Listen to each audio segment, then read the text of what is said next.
Okay, welcome to The Explainer. So picture this. Your team just wrapped up an incredible brainstorm session. Ideas are flying, energy is high, but now you're just staring at this huge sea of possibilities. You're practically drowning in them. So how in the world do you pick the one idea that's actually gonna make a difference? Well, today, we're gonna dive into a method that helps turn all that creative chaos into a really clear, confident decision. Yep, you've totally been there, right? The whiteboard is just covered. There are sticky notes absolutely everywhere. I mean, the energy was just electric, and you've got dozens, maybe hundreds of amazing ideas.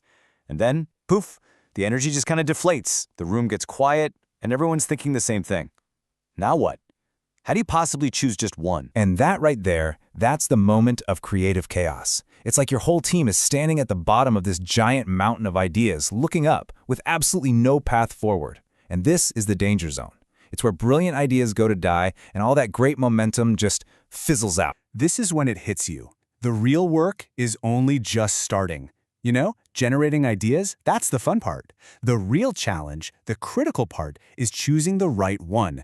And let me tell you, getting that choice right is every single bit as important as coming up with the ideas in the first place. Okay, so to tackle this, we need to switch gears. We need a whole different way of thinking. It's called convergent thinking. And it's a process that's specifically designed to take you from that messy, chaotic state to total clarity. So, what is it, really? Well, you can see the formal definition. It's all about narrowing down your options to something you can actually work with. But I like to think of it like this. If brainstorming is all about going wide and exploring everything, convergent thinking is about going deep and getting focused. It's the essential other half of the equation. And the absolute best way to picture this whole process is with a funnel. Just imagine pouring that whole jumble of ideas right into the top. Then, as they travel down, a structured process starts to filter and refine them until, boom, one single, focused, actionable choice pops out the bottom. It's how you get from many to one. All right, so how does this funnel actually work in practice? Well, the very first layer is a filter. Its one and only job is to cut through the noise, to quickly sort through that giant pile and just weed out the ideas that are clearly not going to work. And for that, we've got the perfect tool. It's called the three-pile method.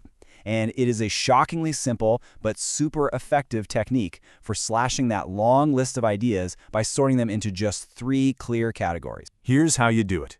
Your team looks at each idea, one by one, and you just vote. Is it a definite yes? Awesome. That's a keeper. Is it a hard no? Into the discard pile it goes. And if you're not quite sure, that goes into the maybe pile. Think of these as your reserves. You can always come back to them later if your yes pile looks a little thin. It's a really simple, democratic way to make that first crucial cut. Okay, so you've got your yes pile. Now the real analysis begins. This is where we move beyond just gut feelings and start looking at what's left with a much more rigorous, objective eye. So for every single idea still in the running, your team's next task is to list out all the pros and all the cons. But, and this is really important, you're also on the hunt for something very specific, a potential fatal flaw. And a fatal flaw is, well, it's exactly what it sounds like. It's some part of the idea that makes it a complete non-starter, totally unacceptable, totally unworkable, no matter how great the other parts are. This could be anything. Maybe it's way over budget, or there's a huge legal problem, or it just completely goes against your company's core values. If you find one of these, that's your signal. Drop the idea and move on. So once you've weeded out any ideas that have those fatal flaws, you're left with your real contenders. Now, the goal is to figure out which of these ideas has benefits that really truly outweigh the costs. And that's really the hallmark of a good idea, isn't it? So let's check out a tool that helps formalize this whole comparison. It's called a decision balance sheet. And really, it's just a structured way to get all the costs and all the benefits of an idea down on paper, side by side. It makes the trade-offs you're making crystal clear. And here's where it gets really practical. Take a look at this example for a travel company that's thinking about expanding into business travel.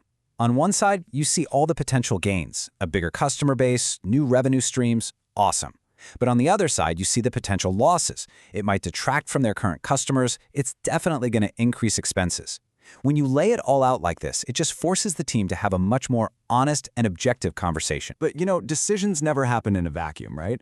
A great idea can have all these unintended side effects, these ripple effects. And that's exactly why the next tool, the impact analysis, is so important. It helps you think about those broader consequences. Let's stick with our travel company example. Okay, so the primary or first effect of expanding their tours might be to increase revenue. Sounds great. But what's the secondary effect? Well, they'll probably have to hire more people, which increases expenses. Okay, and what's the tertiary or third level effect? Maybe their core business, leisure travel, starts to suffer because they're distracted. You see, an impact analysis forces your team to think 2, 3, even 4 steps down the line. All right, you are so close. You've got maybe 1 or 2 really strong contenders left. But before you go all in, there's one final, crucial check. This is where you purposefully try to break your best ideas. It's time to stress test your decision. And the perfect tool for this job is something called reverse brainstorming. Now, we all know how regular brainstorming works, right? You're trying to generate tons of ideas. Reverse brainstorming flips that on its head. You take your single best idea, put it on the table, and the whole team attacks it. You ask questions like, how could this possibly fail? What are all the ways this could go wrong? Instead of creating ideas, you're creating a list of problems and criticisms. Now, why on earth would you do that? Simple. It helps you find all the weak spots before you've poured a bunch of time and money into the project. It's also a fantastic antidote to groupthink, that trap where everyone just nods and agrees too quickly. This process actually forces critical thinking, and it makes your final idea that much more bulletproof. So let's just wrap this all up. What does convergent thinking really give you and your team? It gives you a structured, logical path to navigate what is often the hardest part of being creative. So instead of just relying on gut feelings, or maybe just listening to the loudest person in the room, you have a real method, a way to filter, analyze, and stress test your ideas until you land on a decision that everyone on the team can truly get behind. So, the next time your team finds itself staring up at that mountain of amazing ideas, you'll know what to do. You'll have a map. You'll have this funnel. You'll have a clear process to find that one single best path forward. So the only real question is, which of these tools are you going to use first?